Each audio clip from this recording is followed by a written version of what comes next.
Hi, I'm Rick Reef. Welcome to SoCal Insider. The Orange County Register is popping up all over the place, launching a paper in Long Beach, buying one in Riverside, and getting ready to enter Los Angeles. But it'll be doing so without its biggest star, columnist Frank Mickadeit. He's decided to take up another beloved profession, lawyer. Frank's here to explain why he did it, to reminisce and to weigh in on the future of journalism and the Register. But first, how dry is it here in California? So dry that the GOP Speaker of the House, John Boehner, flew to Bakersfield last week to declare his solidarity with parched farmers in the Central Valley. Some called that a political ploy, but whatever the politics, there's no denying that things are very dry. David Nazar, what's the story? Yeah, Rick, we Californians are used to hearing drought warnings from water officials. However, when the governor himself takes to national television and declares this is as bad as he's ever seen, well, we could be in for some real trouble. With that said, I spoke with two water experts who have different takes on how to combat California's drought.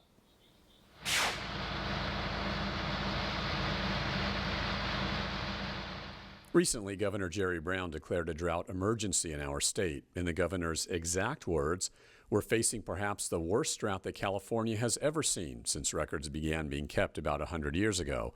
And while the public often hears drought warnings from folks in the water industry, when the state's top brass says it, well, it's time to really listen. And that's what brings SoCal Insider to an organization called TreePeople, with offices located high atop Coldwater Canyon Park and Mulholland, overlooking the very dry San Fernando Valley.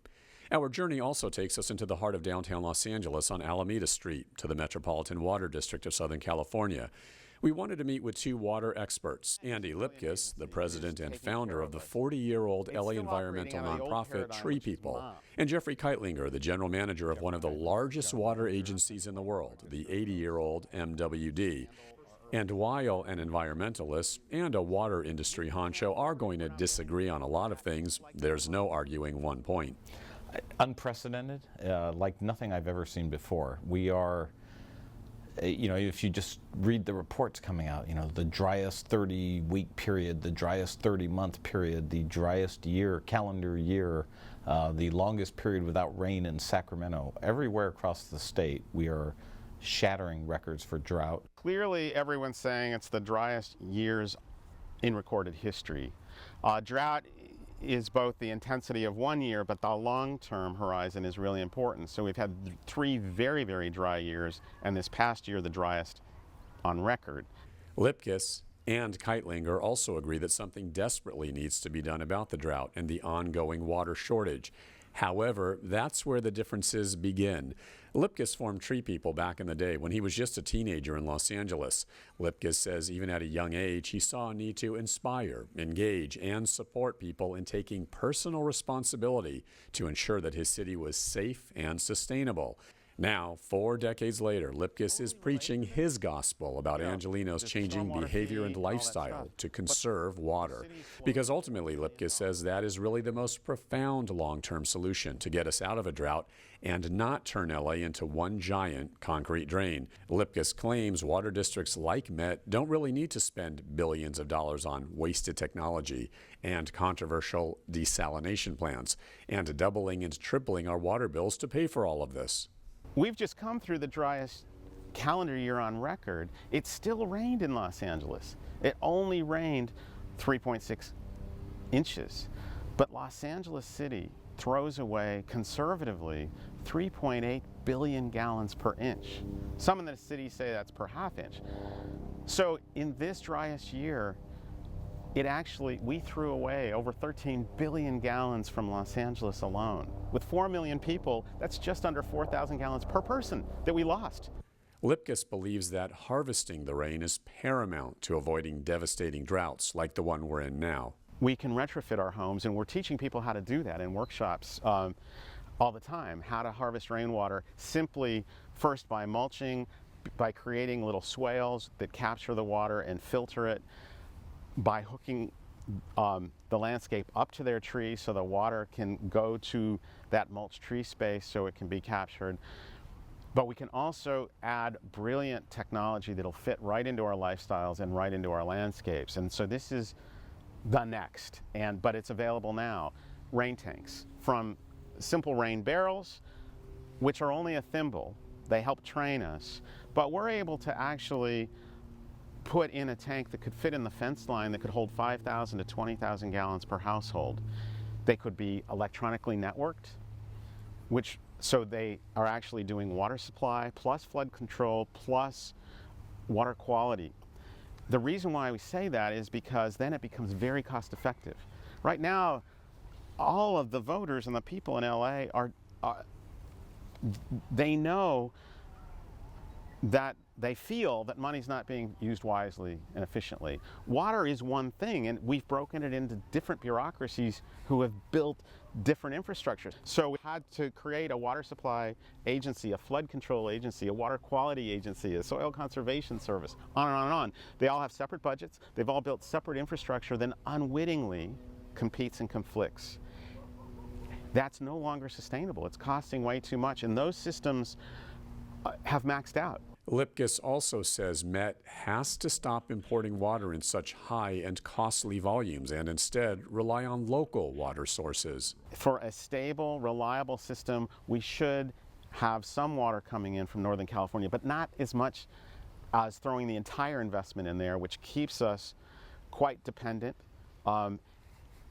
without a fully reliable supply. And what we're saying is, consider building a system that is smaller and more nimble, that costs less there, and invest the rest of the money in developing LA's local water supply. Jeffrey Kightlinger says the Metropolitan Water District has been trying to do all of that.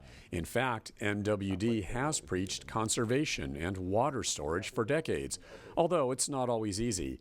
MWD serves almost 20 million people out of a state with nearly 40 million, and the district's track record has been pretty darn good. When's the last time you can remember turning on your faucet and the water not being there? Unless, of course, you didn't pay your bill. In fact, some argue MWD has done such a good job that we take our water for granted, but at our peril. Well, it is a challenge. When you look at what Southern California does, we import or deliver our water. If you count the Los Angeles City Owens Valley system, the Colorado River Aqueduct that Metropolitan owns and operates, the State Water Project from Northern California, it's 60 to 65%. So, you know, that's a lot. It's almost 2/3 of Southern California's water is coming anywhere from 250 to 600 miles away from here.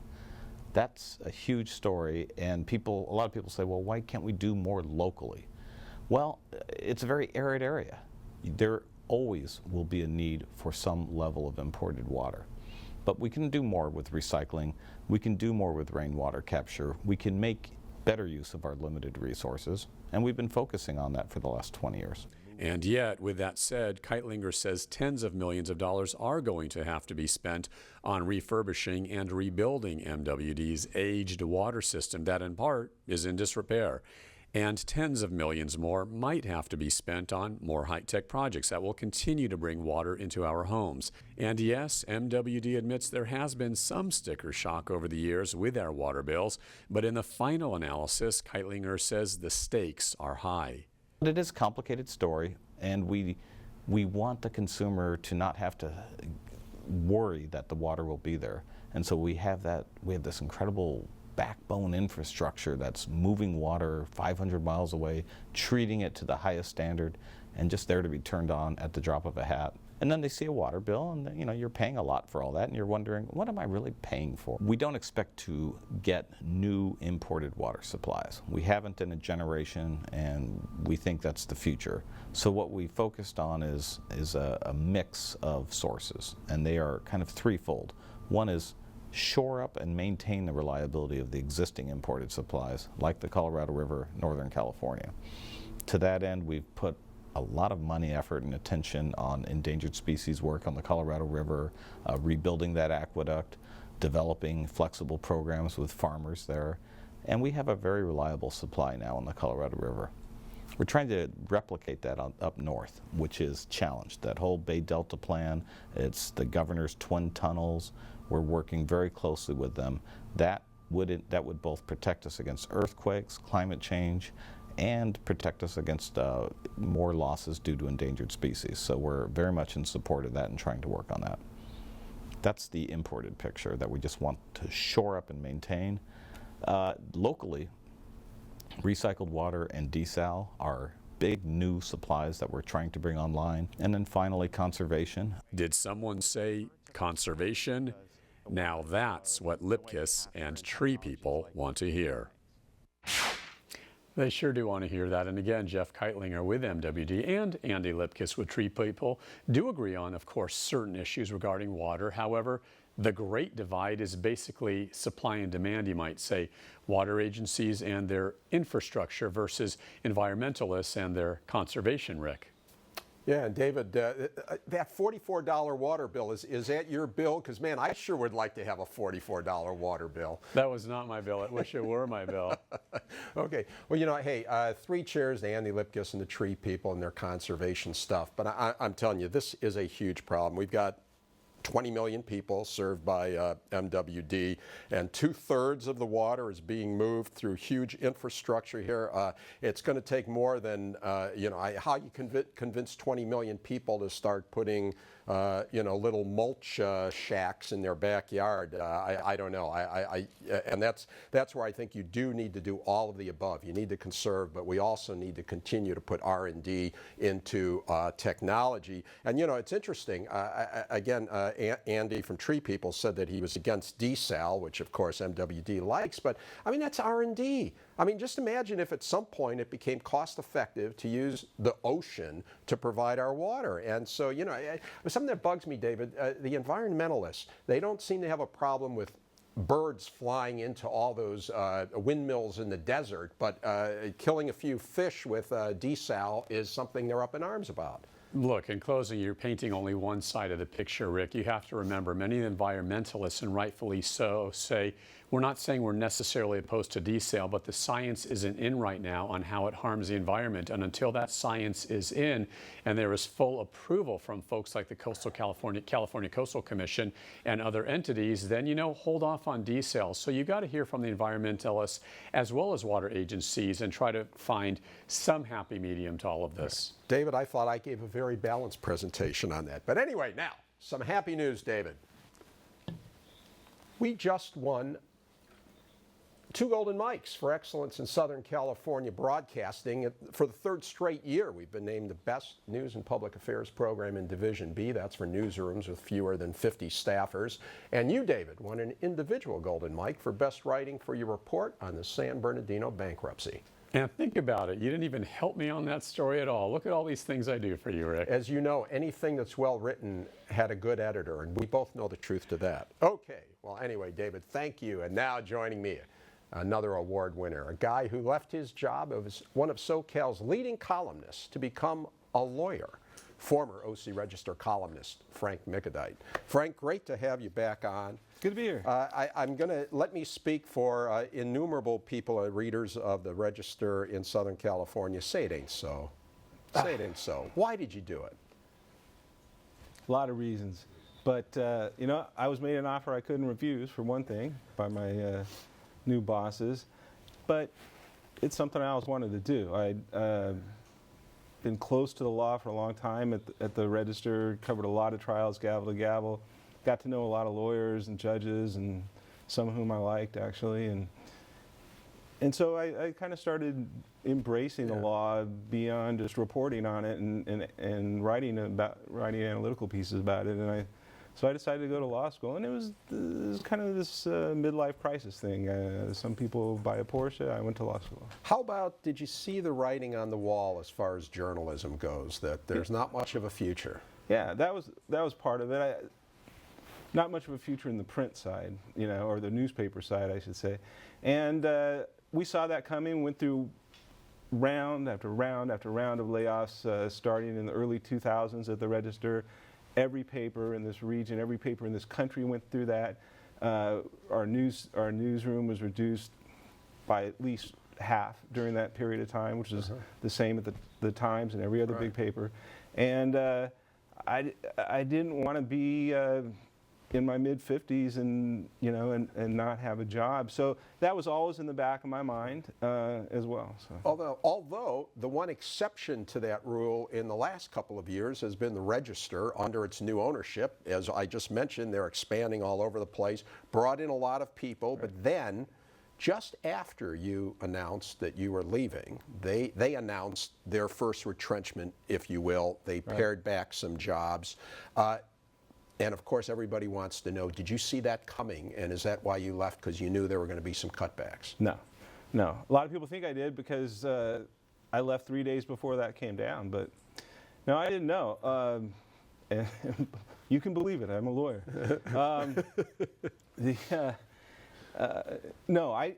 Now, when I went to law school, we were in the downward trend.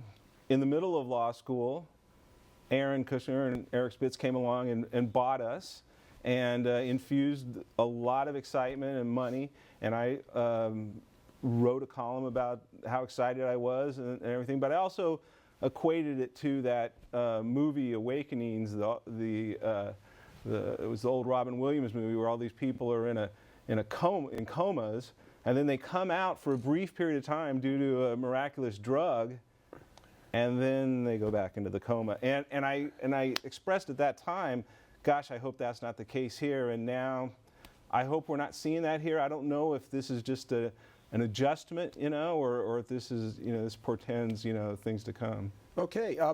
You tell them I'm leaving. I mean, Yeah. you probably, I know you're a modest guy, but a lot of people picked up the register. You're the first thing they went to. I certainly miss you over my coffee already. Did they get on their hands and knees and beg you to stay and start crying, or how did that go? No. No. Well, the editor, Ken Brusick, who was the editor until Until he was one of the ones that departed. Yeah. Of his own volition, we should point out. Departed from the job, not from this world. Yes. Yeah. Okay.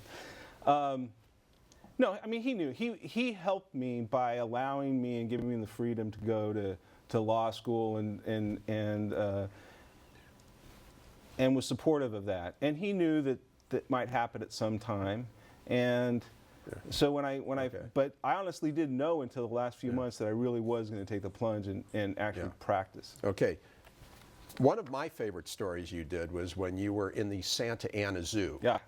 Talk about that. All those potential clients out there are now just like... Yeah, they're going to have a lawyer who was actually a monkey in a cage. That's right. So one of the things I did a few years ago, well, every summer I tried to do something that was kind of different, and fun. So I decided I would go live in the monkey cage in the Santa Ana Zoo. And the Santa Ana Zoo, for Californians who don't know that, is famous because it has at least 50 monkeys at all times. It's written into the deed of the land that was donated by the founding family in this area, the Prentice family. So anyway, they have to have all these monkeys. So they had at any given time, they have a few monkey cages that, are available. And they were one monkey short? They were one monkey short. So I went in there and I lived there for 3 days. I ate monkey food. I had visitors. I worked on certain simple crafts that certain, higher order primates are supposedly capable of, like you painting. were like writing a column, right? And I was you had your writing a laptop, and people would come by and they see this guy in the cage. In my natural environment, in a suit with a cigar and a glass of scotch, and thus proving that any monkey can write. Can write. That's great. What were some of your other favorite stories? Oh boy. Well, on the serious side, the trials. The trials every year. Also, I would try to pick out one kind of signature trial in Orange County to cover gavel to gavel. And so over the course of years, it turned out to be about one every year, from the Angel's name change trial, which was probably the biggest civil trial I covered. I covered Don Brenn's children trying to get more of his millions. And then on the criminal side, of course, the Mike Corona trial, the trial of the sheriff for political corruption, serial killers. There were several high-profile murder trials I covered. So doing that, it also brought me obviously closer to the law. I think the last trial you covered was the Kelly Thomas trial. Kelly Thomas, and in fact, the way you left, you never really did the concluding story on that. That's been, of course, lately a very controversial case. The Fullerton cops who got acquitted in the beating death of homeless man Kelly Thomas. Give us now, you didn't get to write the column, what's your final thought as a journalist on that episode? I think the case needed to be tried. I think that Tony Rackauckus, the DA, was right that this was a case that had to be tried. I was disappointed, but I guess not terribly surprised that so many people people in the media, but just people you would talk to, really didn't understand the facts of that case and what happened. And you had to sit there day after day to really understand it. And I tried to present, here's what we're really seeing. They didn't arrive on the scene to beat up a human being. He ended up getting beaten up. As to the verdict, I wasn't terribly surprised after watching all the evidence. I think those jurors did what I did, which is they looked at everything. Maybe this is an unfair question, but Yeah. if you were sitting on the jury, what would your decision have been? It's an unfair question. That's I've thought about that a lot, but I don't know. Really? I don't know. Okay. Another story you covered a lot about was the Great Park. Yeah. And the Great Park is this park in Irvine, the old El Toro Marine Base. An audit going on right now, $200 million spent mainly on consultants and that sort of thing, design, planning, and not much to show for it. You had a lot of fun with that story. I did, and I was never opposed to the park itself. I never came out against that. I never came out against citizen participation in the park process, which is where a lot of that money went. But you But I was really curious, ripped. You but really yeah, ripped but I Larry was- Agron, yeah. the then mayor. Right. Now and, comes the but. Right. Yeah. Yeah, So you let them have it. I did, and this was years before there was ever an audit, and I thought it was outrageous that the public relations firm they hired was at one point getting $100,000 a month. Don't blame them. They were a vendor that took the money. I blame the policymakers, including Larry, who allowed that to happen. You've always had fun with Irvine. It's, after all, beautiful community, but some might say a little cookie cutter, bland. And do you recall some of the lines? One of the funniest columns you ever did was when they had a slogan for Irvine, and you wrote a bunch of slogans. Do you remember any of those slogans you suggested for Irvine? We close at 8. My favorite was, excuse me, I thought this was my house. Right. Right. Okay. Right. So anyway, all right. Well, Frank, I am going to miss. Maybe some of the officials in Irvine won't miss you that much, but I certainly will. So anyway, thanks for coming on. Thanks. Good luck, and if I ever need a lawyer, I'll give you a ring. You can watch this show and past shows at rickreef.com. Segments of the show can also be viewed at pbssocal.org. My guest has been Frank Mickadeit. Thanks for watching. We'll see you again on SoCal Insider.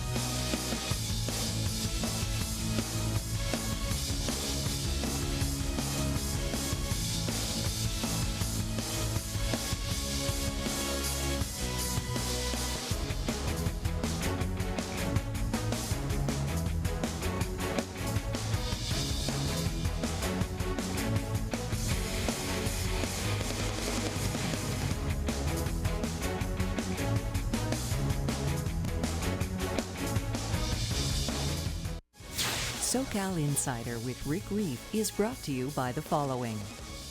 5 Point Communities is a proud sponsor of PBS SoCal. 5 Point Communities is an independent real estate development company with assets under management across California. More information available at www.fivepointcommunities.com.